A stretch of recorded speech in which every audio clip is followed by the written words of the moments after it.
Hey guys, welcome back to another episode of Opposite the Monitor, and today I'm joined by the homie Anthony. We're going to talk about a couple topics today, and let's get right into it. So the first thing we're going to be talking about today is Star Wars Jedi Survivor released yesterday as of this recording, which is Saturday, and released to some mostly negative reviews. It's mixed on Steam currently, but one of the major points of contention that people have with this game is the visual performance of it. This is specifically targeting PC. I myself have played it on PS5 currently. I haven't run into any issues. I have heard some people talk about visual issues on the side of PlayStation where they're having some HDR issues. So if you're able to max out the HDR brightness, you can kind of negate that issue until a day one patch is hit.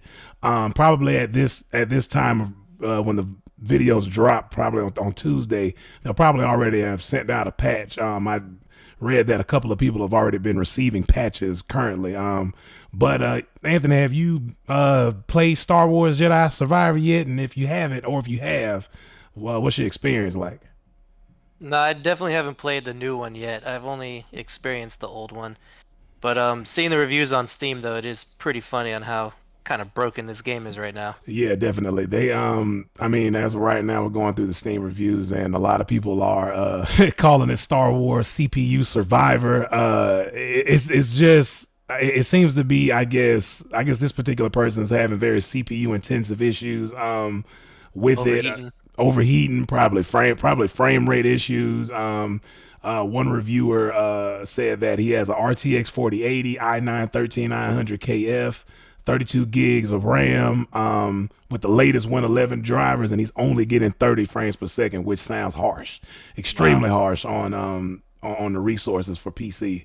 Especially with that card too, a 4080. Yeah, like a 4080 is like a $2,000 card. So it's just like having that amount of VRAM stored within that card, as well as like there's some optimization issues there. And I know just by reading some of the other reviews and articles too, it seems that a lot of this starts, which at the beginning of the game you start in Coruscant, and it seems that just the level design of that area, it's not optimized like it should be. And that can definitely cause some issues with frame rate, dipping in visual fidelity, things like that. Reading from Tom Henderson here from Insider Gaming, he specifically speaks about the game is extremely fun but performs terribly. They're using a 3090 Fe 5700. And they're only getting 30 frames per second, lowering the settings of the FSR, that's specifically for AMD cards. Lowering the settings for that can give you a little bit more consistent 45 frames per second. But yeah, man, I don't know what's going on with EA and them just dropping games that are just terrible at launch. And this kind of scenario happened with, I don't know, Anthony, have you heard of the game Wild Hearts that was dropped like a couple months ago from EA? It wasn't developed by EA, it was just published by EA. No, I have not. What is that one about? So Wild Hearts is a game that it's kind of like Monster Hunter World, but it's just like published by EA and things like that. That game also dropped to terrible visual fidelity, frame rates, and things like that. It was received poorly day one just because of that, and it's like they're back again with the same thing, and it's like, we know EA's hard headed. They don't listen the first time around. And my thing is like, yeah. Oh, well, yeah, like my thing, yeah, my thing basically is that where's the QA testers at? That's my thing. Like you spend millions of dollars, almost billions of dollars on development for these games, but this shows that where the resources are funneled to.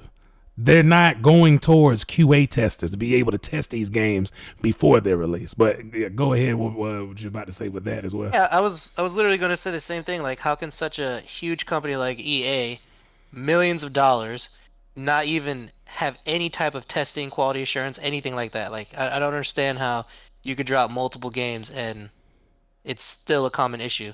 But I mean, they didn't learn with Battlefront, and they didn't Yeah. learn with Battlefront 2, and they clearly, obviously, didn't learn with Wild Hearts, and now this one. So I mean, it's just like I feel like EA is in the business of going out of business because they're not really the best at making these games fully fledged and working properly the day they come out, and then by the time it gets working, everyone doesn't care because everyone's moved on to the next game. So I mean, it just I don't know. EA doesn't seem like they really want to stay in business at this point. Yeah, I completely agree. It's it took them a while to be able to shift from that mentality of no one wants to play single player games to, where it's just like they're just funneling egregious monetization into multiplayer games. And once they did that switch to single player games, it's like, oh man, we got a taste of, the grass is greener on the other side type of complex.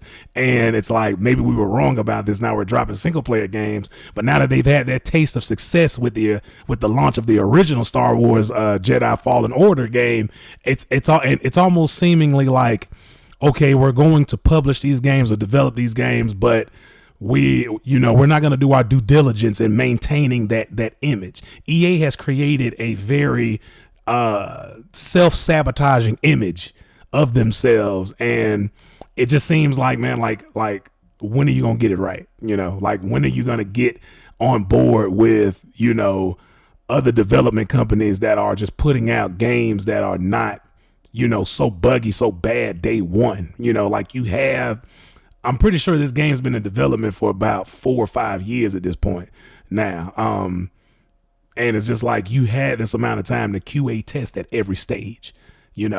So it's just, it's kind of, disappointing for EA to constantly go through this. But in my experience of playing Star Wars Jedi Survivor, I guess I was one of the luckier ones that didn't have any issues. I run mine on my PS5 in performance mode. It runs great. No kind of stuttering issues, no low frame drops, anything like that. I'm enjoying it now. I've only sunk about 5-6 hours into the game currently now, but it's fun. It's just disappointing at this point to just have to constantly go through PC ports. And if I'm not mistaken too, I think one of the Naughty Dog developers, this is kind of like a side bit though, but one of the Naughty Dog developers came out and just blatantly said developing a PC port is difficult. Developing a PC port is difficult for a developer to develop a PC port. Yeah, because with the consoles, they're using the already standard hardware, not expecting other people's, different versions of their hardware. So I could see that, but at the end of the day, then make the release later. Like, it doesn't need to release day one. Like, Exactly. so many games have not released day one that are PC ports. Exactly. But even just my thing though is that like you have a development company that specifically ports your games to PC. That's your sole job as a developer that works for Sony, because Sony has a development company, forgot the name of it at this point in time, but they have a development company that they purchased about 4 or 5 years ago that develops ports of their games specifically to PC. And as a matter of fact, they announced it in 2018 when God of War remake came out. And my thing is like, for you to like they're coming out saying like developing a PC port is hard and it's difficult, but that's your sole job. Your sole job is to develop PC ports. So that's just, I thought that was pretty funny. I thought that was pretty ironic with that too. But yeah, it's just Star Wars is being received terribly, and I'm pretty sure I've already heard of instances of people receiving patches for the visual, for the graphics and everything like that in the game, and it's just I'm pretty sure they'll be rolling these out a lot more in the next couple of days. So, but the next thing I wanted to talk about and bring up was CMA and them completely shutting down the Microsoft Activision acquisition, and one of the most ironic things for this, CMA kind of made 2 points on why they chose to block this acquisition. One was one of the points of is Call of Duty capable of running on a Nintendo Switch platform, and No. the other and the other point is that they specifically blocked it as well for the Microsoft's cloud gaming initiative. And so how do you feel about this entire thing of just like, that Microsoft is making a monopolization purchase of one of the biggest development companies within the gaming space, and it seems that they've been getting a lot of resistance from Sony. They've been getting a lot of resistance clearly from the UK CMA and things like that. So it's like we all know that it's Microsoft claims that they can create a port that can run on Nintendo Switch, but It'll never happen. I No. personally don't think I personally don't think it's possible. Just if it is possible, it's going to be on the levels of Call of Duty Mobile. If it's possible to do that, it won't be just as good as Xbox and PS5 or PlayStation consoles. Yeah, of course. I mean, like, look at The Witcher. Like, let's take that. The Witcher 3 Wild Hunt, terrible Yeah. on Switch. So many frame droppings. Like, I think, like, what, 30 frames is the highest it goes, and it just only goes down from there. So, like, you're literally playing, like, a stuttering game. Like, what's the point? Like, obviously, people are not getting a Switch to play these, like, AAA titles from other consoles. That's why most people who have a Switch also have like PC or also have like an Xbox. Like no one just solely has a Switch unless you're like a 12-year-old. So who cares if they want to play Call of Duty because they're not. All they want to play is Fortnite and Minecraft. So like it's Yeah. just not for the Switch. Like it really will never be unless there's like a Switch 2 that matches the power as like maybe PS4 Yeah. because the regular Switch is not even close to that, but like that's the only way there would have to be a whole next gen console in order to do this. Yeah. Or And- you literally be playing a mobile game. Like yeah. just play it on your phone then at that point. Yeah, and I think too, Nintendo, I think has already announced another next gen console that they're working No, on. it's a rumor. Oh, So that's what. Okay. there's like leaked rumors but nothing's confirmed and like Okay. the only person who actually leaked this rumor is some random dude on Twitter. I forget his handle, but he has like 200 followers and only 2 tweets, and one of those tweets is like new Switch coming. Yeah. And So so I don't know how reliable that is. yeah. And they've also made like they've already committed to a 10-year deal to bring Call of Duty to Nintendo platform. So it's like they're gonna make it work. They're gonna make it work, and Well, 10 years will give him a chance on the next console. yeah, and that's what I'm saying. It's like they're gonna make it work, but it's the other thing too is like is Nintendo going to dump enough resources? Which I'm assuming they might. It's given this information of the 10-year deal, they might. But are they going to dump enough resources into a physical device versus their software side for their properties? That's the main question of, yes, that we have a 10-year deal committed by Microsoft for Call of Duty on Nintendo platforms, but is that going to be is that going to compete with PlayStation and Xbox? Because we both know that Nintendo lives in a completely different space than that. They have Nintendo does their own thing. So it's like they have to put in enough resources into this next next gen console to be able to compete in the same space with Call of Duty and with Xbox and PlayStation, because it's just like, why would I buy a Nintendo to play Call of Duty on lower specs when I can buy a PlayStation and an Xbox that's built for that? You know what I'm saying? Their games are tailored to that, and so it's gonna be a wild journey with that. But I do think though that we just have another monopolization. Another mega corporation gobbling up a mega corporation again. But that was Well, one of the Microsoft didn't learn the first time from their monopoly lawsuit by the FCC in the 90s. So, I mean, clearly yeah. they want another one. Exactly. So it's like they have a that was one of the other points that the CMA made. Another point was the potential dominance that Microsoft has within cloud gaming. And that was the main concern for blocking the merger specifically. They basically came out and said after that news of blocking it for specifically cloud gaming, Microsoft came out and said that their Microsoft and European cloud gaming platform Inware have signed a 10-year agreement to stream PC games built by Xbox on its platform, as well as Activision Blizzard titles after the acquisition closes. While it's still early for the emerging cloud segment in gaming, this new partnership, combined with our other recent commitments, will make more popular games available on more cloud game streaming services than they are today.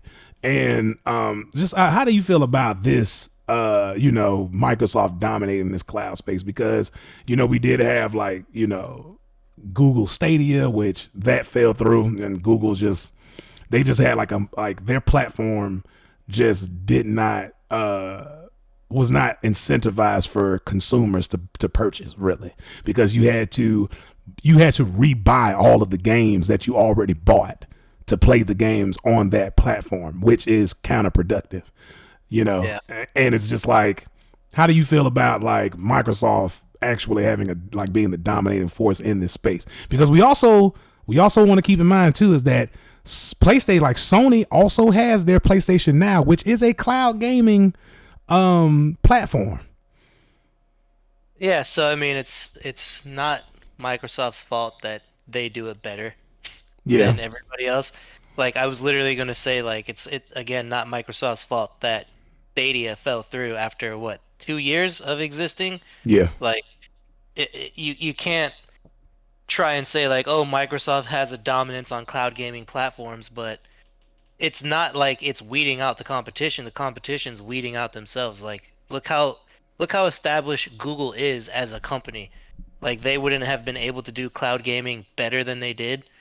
You know what I'm saying? Like it's not their fault. Like they literally tried to get into like this little area that was developing and sucked at it. So I mean that's their fault. Microsoft is just better at that period.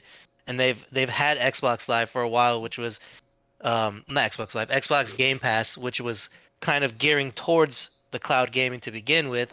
And then Sony just started doing this like what, 2, 3 years ago, maybe? Like yeah, the PS Now. And now they're doing the whole PS Plus and all that stuff. Like what are the tier levels where now you can play the older games? Like these people are just catching up when it's already late.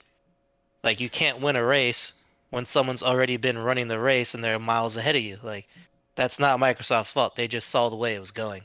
And that's honestly Sony's fault and Google's fault and Amazon's fault for just not jumping when the iron was hot, you know what I'm saying? yeah, Like definitely. why would it be their fault that they just started first? Like it makes no sense. Yeah, and I completely get that too. It's just yeah, I know these this merger's been going on for like I think about 2 years now. And yeah, Microsoft does have an uphill battle, in my opinion. They have an uphill battle with trying to prove the stance, because they're not only fighting against you know, the CMA UK, but also the Sony. They're fighting against Sony as well. Of course, Sony doesn't want that to happen, because Sony thinks that Microsoft is going to pull the plug on Call of Duty and make it an exclusive, or just cut Sony out of the entire deal. Even though Microsoft has came out and specifically said that it's bad for business for us to cut out a major platform. Yeah, they would never do that. Exactly. And so it's just like, yeah, that's not going to happen. Sony's not going to allow that to happen. I mean, Microsoft is not going to allow that to happen.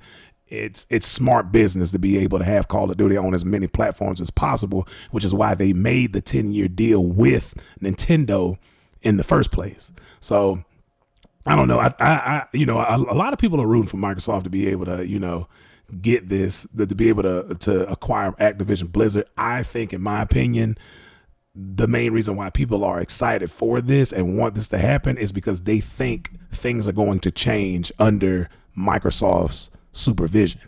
And I don't think that. I think Microsoft is going to be very hands off with the development of Call of Duty moving forward. The only thing that's changed is that they're increasing the development cycles for Activision, but I don't think it's going to change. You're still going to get that same egregious monetization. You're still going to get that same, buggy performance in Warzone and DMZ. I don't think this is going to change anything. The way that gamers or the people who support this acquisition is thinking that is going to change. I don't think it's going to be a positive. I think it's just another mega corporation gobbling up another mega corporation, and it's literally diminishing competition within the space. Just another revenue stream. Exactly. Now they just own all the money that they were making alone. Exactly, and that's just what I think. Is, in my personal opinion, is what this whole thing is about. It's not that. Don't expect Activision Blizzard to change. The only way you can expect Activision to change and Blizzard to change is if they got rid of all administration. If they got rid of, no, that's not going to happen. They're not getting rid of management and administration. They're not doing that. So, it is interesting though. It is interesting though that this is like one of the major like things people have just been keeping an eye on and stuff like that. But I find it pretty funny and ironic that the main reason that CMA blocked the acquisition deal is because they took into consideration of Microsoft's dominance within the cloud gaming sphere, and then immediately, not even a week later, they offer a 10-year agreement to a third-party developer that specifically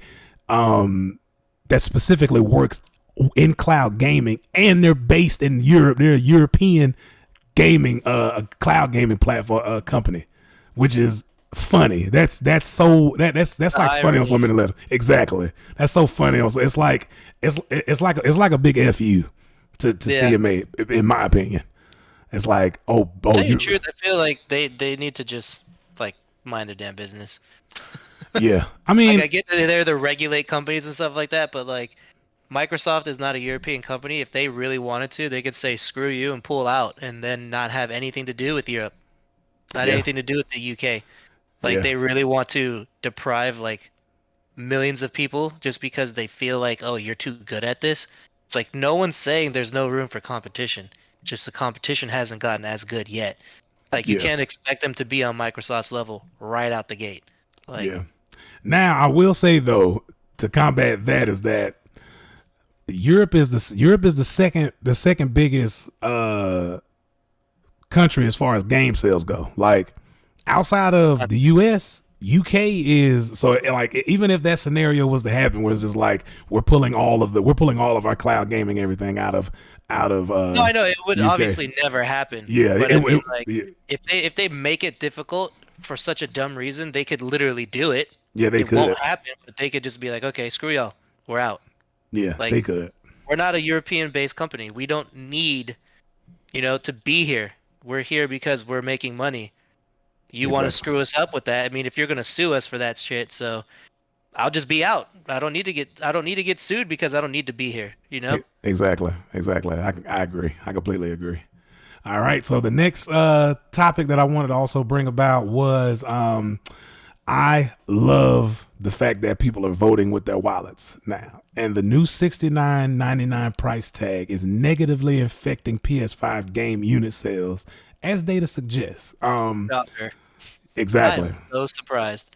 Exactly. And it's just like, people are not they're not spending $70 on games like Sony was expecting them to, basically. And so what this data kind of shows, and what I'll kind of give a summary over, if you guys want to check out this article, get more information on it, I'll link it in the description below the video. But this basically just shows that people are not buying $70 games as much as they used to. There's a downtrend. And the reason for that being is because people are getting a lot more picky with the games that they want to purchase. And the games that they're purchasing are games that they have on their radar, basically on their wish list, but they're purchasing the 80, 100, $120 version of that game. And then they're not buying any of the games that they were slightly interested in that was kind of like, I'll check it out. Exactly. There used to be a kind of mentality where it was like, okay, I'm getting this particular game because I was expecting this. I wanted this. I've been waiting for it for months, for years, whatever like that. And you had the other type of mentality where it was like, oh, this game looks cool. I'll pick it up. You know what I'm saying? I I'll didn't try know it. this was releasing. I had no idea about this. But the Exactly. cover looks cool. The trailer looks cool. I'll get that too.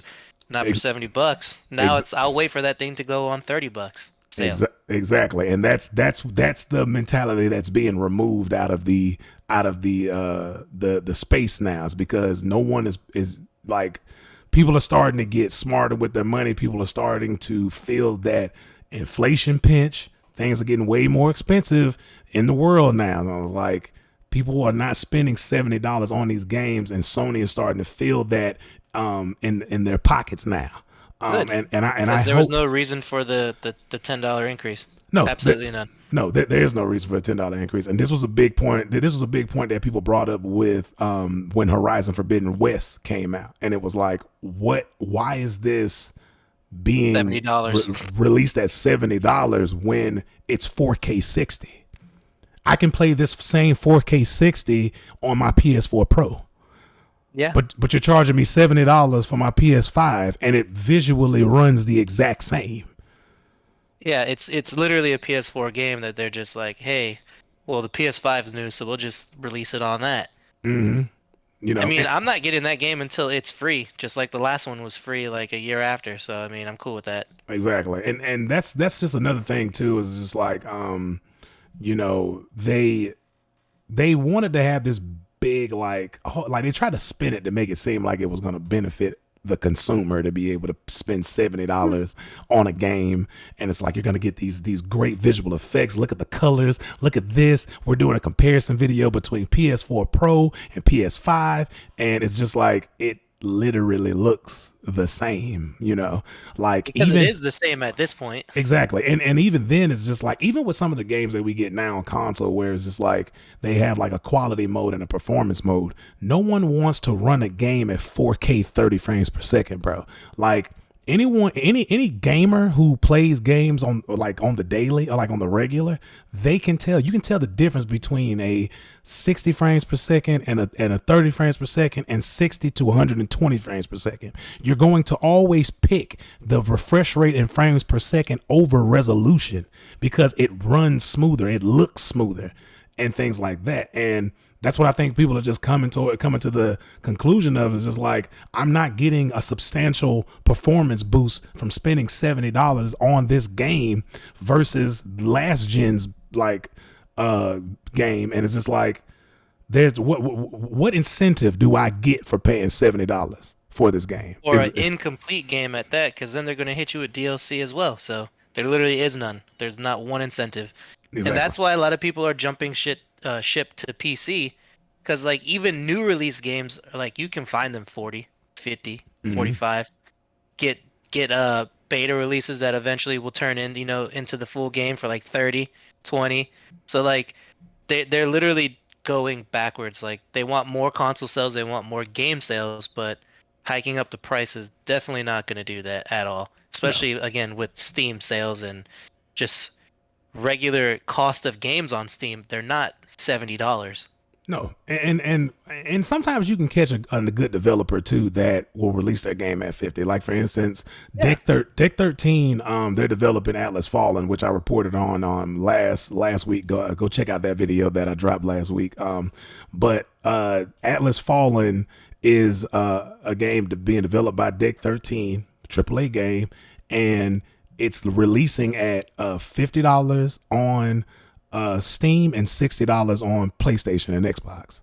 And so it's like, that game is going to sell. That game is going to get a lot of sales just because, not only just because it looks good and it's a fully synchronized co-op game, but it's undercutting the competition as far as Yep. price wise. And Yeah. people are, even if people aren't if people aren't interested in the game, the simple fact that it's going to be $50 on Steam, people are just going to check it out just because of that. It's like it's $50. You know, it's releasing in a month, whereas there's not too much releasing this week. I'm gonna pick it up. You know, and then at that point it's just word of mouth. So I think that this. I'm glad people are voting with their wallet. I'm glad people are not spending money on these $70 games with the $10 increase of nothing. It's just money going at the top. Developers aren't getting a piece of this. You know what I'm saying? QA Yeah, I testers aren't know. getting a piece of this. The only Straight to Sony. yeah, this money goes straight to administration and management and CEO bonuses. So I'm on the side. I'm gonna always be pro consumer with this. I've always been pro consumer when it comes to just just the way things operate within this space because of the multiple different avenues of monetization that these developers create and then try to suck from gamers really. And I like when I see gamers that vote with their wallet not paying for stuff. Same thing with like Battlefield 2042. That game saw terrible sales and trying to sell people $120 version of that game, and it released buggy, broken. Like they had the audacity to try to charge people $120 for a game that wasn't even the original complete vision of what Battlefield is. Like trying to create like a hero shooter, and that's not Battlefield. They're trying to turn Battlefield into Overwatch. Yeah, I You was know what I'm just about saying? to say that reminds me. That sounds like Overwatch, and that's Battlefield has never been that and never will be that. So they need to stick with the original formula. No, But it's crazy. but to this $70 game thing, like I don't know if you saw this last week, GameStop was having like an insane sale, a sale I've never seen GameStop have, Mm, which is you buy one game, you get another whole game for free. And like titles like the Callisto Project and like Bayonetta and like all these Switch games and PS5 games are on there. And it mm. was like a good like 15 games.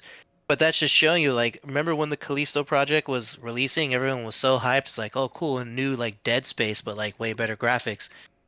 That game flopped. Yeah, flopped hard because it. And I guarantee it's because of the $70. That's why the game is being given to you for free with the incentive of buying another game. Like Oh yeah, you I. could buy a Switch game that's $60 that costs more than what that game sells as new because I think they were selling it for like 45. So you Mm, get a free $45 game, which was 70 a couple months ago for free. oh yeah, Like that's how you know like nobody likes the $70 oh yeah, like at all. definitely. Like the now as far as specifically pointing towards that Callisto Protocol. I bought that game as well. $70? $70. Damn. But I purchased it. I purchased it on. Well, actually, no, I didn't buy the $70 one. I paid more money for it. I bought the $80 Damn. with the DLC and everything. It is a terrible game. Like I'm I'm not gonna sorry. lie. The story mode was terrible. Now granted the $70 does play a point in that, but I will say with Callisto Protocol, what really gave it the death blow was it released in the same buggy broken state that Star Wars Jedi Survival All released in. games are releasing it now, Yeah, it seems like. buggy, broken, visually degrading, like in real time as you play it, and it's just like no, like you're charging people $70 for games that are not performing well day one. And no one is going to continue to shell out $70 for broken pieces of shit. No one's gonna do that. Dude, Like, for real, like I don't understand it. Like, remember back in the day, like PS2, PS3, GameCube, Xbox One, I mean Xbox 360, the original Xbox. Like this didn't happen. So like, what's the difference? Like, what's going on now? Like, yeah, I get like graphics have obviously enhanced since then, but so has the technology that runs it. So how are we getting better quality games on extremely now outdated technology, but with the newer and latest and greatest stuff that we have, we get broken pieces of shit. Like you can't even like The Pokemon game. That was buggy, broken, and that was announced like 3 years ago. So they were creating that game probably 2 years prior to that. So a whole 5 years to make a Pokemon game, which is nowhere near as hard as like something like the Callisto Project or Jedi Fallen Survivor, but yet still comes out just as shitty. Like I don't get it. Like these companies just want to push this shit out, and then they're like, "Oh, we'll fix it with a patch later." Like no, just fucking have it working the way it's supposed to day one. Exactly. I agree. I completely agree. But I think just to conclude that, I think the main reason why I say it comes out, I would want to guess that it comes out like that is due to management. Management promises and deadlines. I don't think it has anything to do with development. I think developers are probably informing Yeah, I'm sure that's management. what it is, but Yeah. you can't force development. No, you Like, can't. You can't force development. And I think that's what it is developers are being like, yo, like after management tells them we need it done by this date, developers congregate with themselves in the break room saying this shit's not going to be finished the day that they want it to be finished, yep, and we're going to get hit with terrible reviews on Steam, broken game. broken games, stuff like that. The other thing too, I think also contributes to this, and I'll just say this as the last point before we go to the next topic, is that I think reviews from critics cripple development in games, and this is why I'm going to tell you this, because when development companies get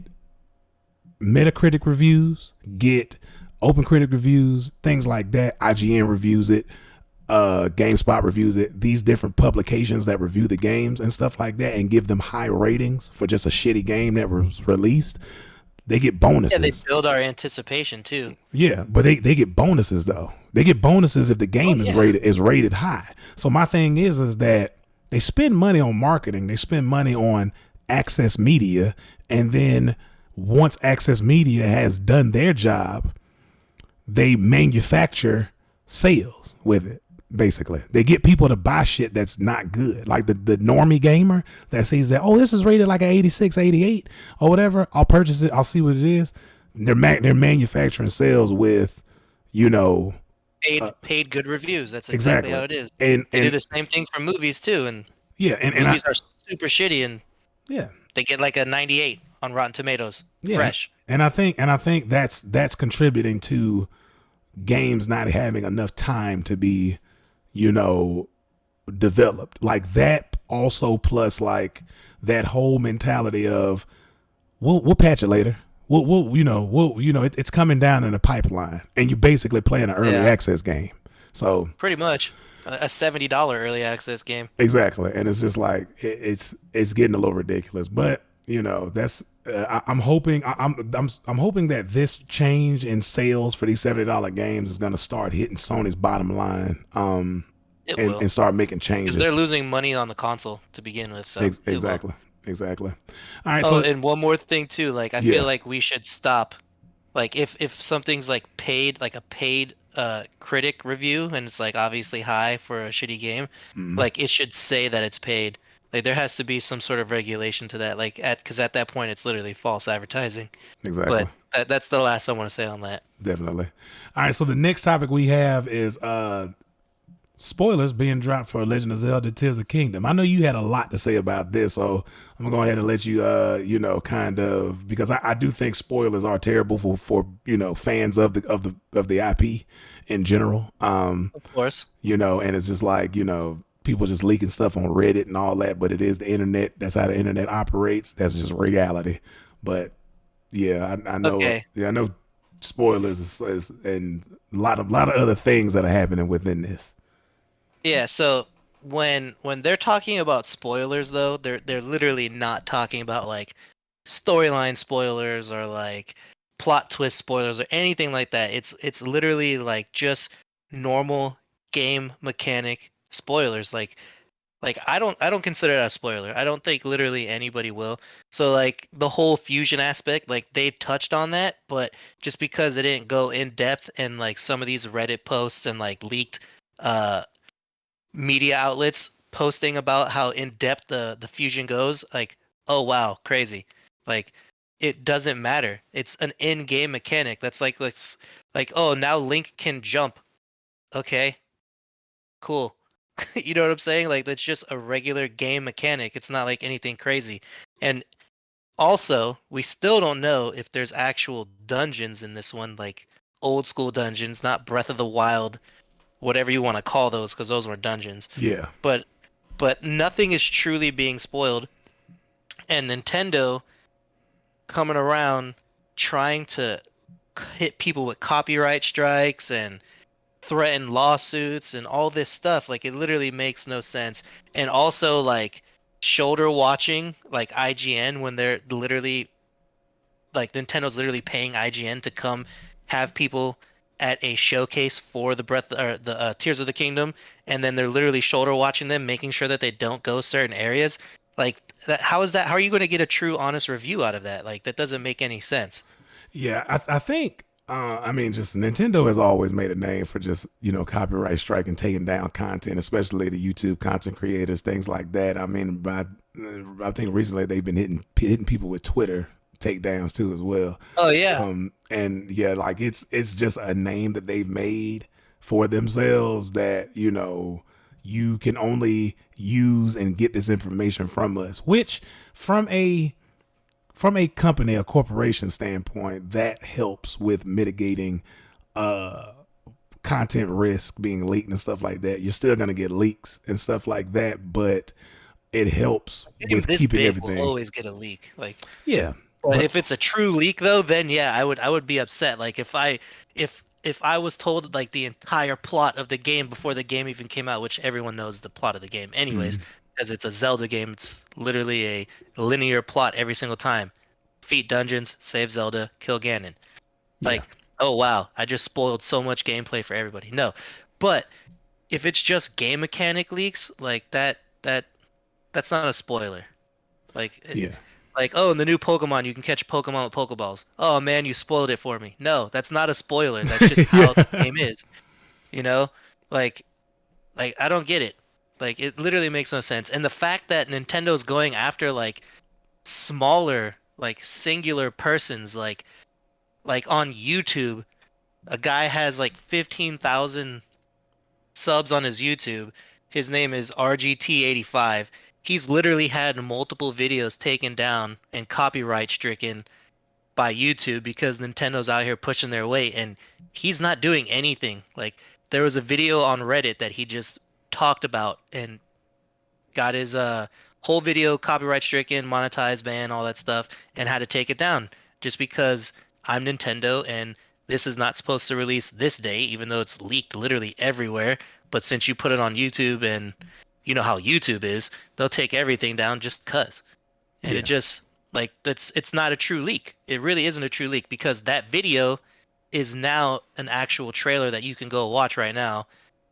It was just out a day or two before and still does not show the full game mechanics that are supposedly being leaked. So I don't get where that's a spoiler alert or leaked anything. Like it doesn't make sense to me.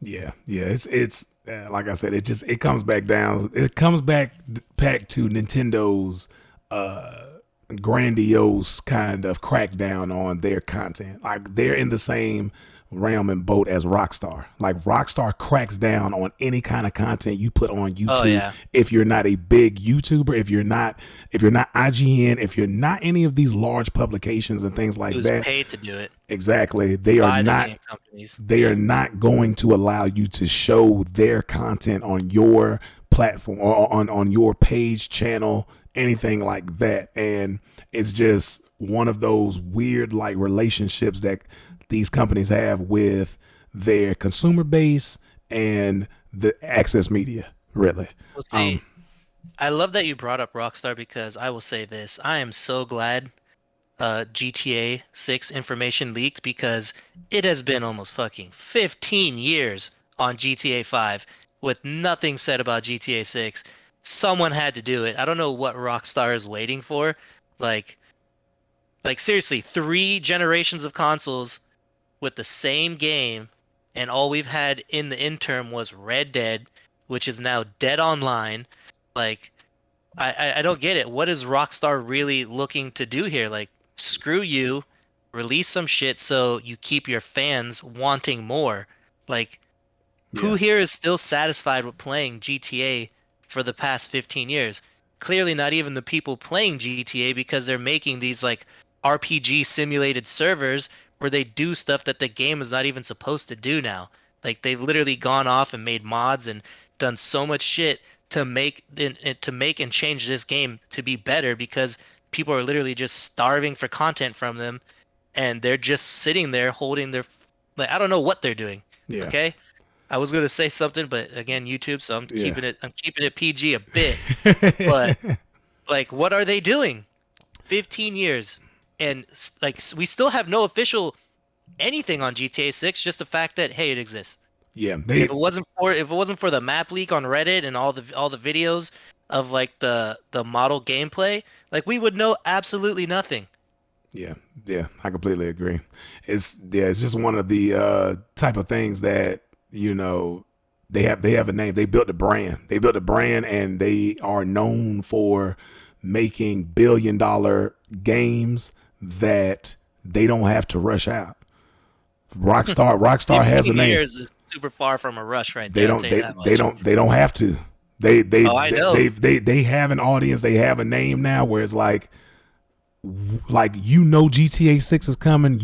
When it drops, it's going to be the shit. You can wait, and that is the kind of patience they command from consumers now. And it's I think it's personally ridiculous, but that's just the brand that they have. But yeah, I Listen think to this though. I think this is insane. Like you've had teenagers playing GTA 5 on PS3 in 2013 who are now like full-blown adults that probably own houses and have children, and there's still no GTA 6. that is crazy. That's wild. That is a insane thing to think about. It Like is. literal children to adults in the span of just one game that has released like 7 different times on 7 different next gen consoles. Like this is ridiculous. It is.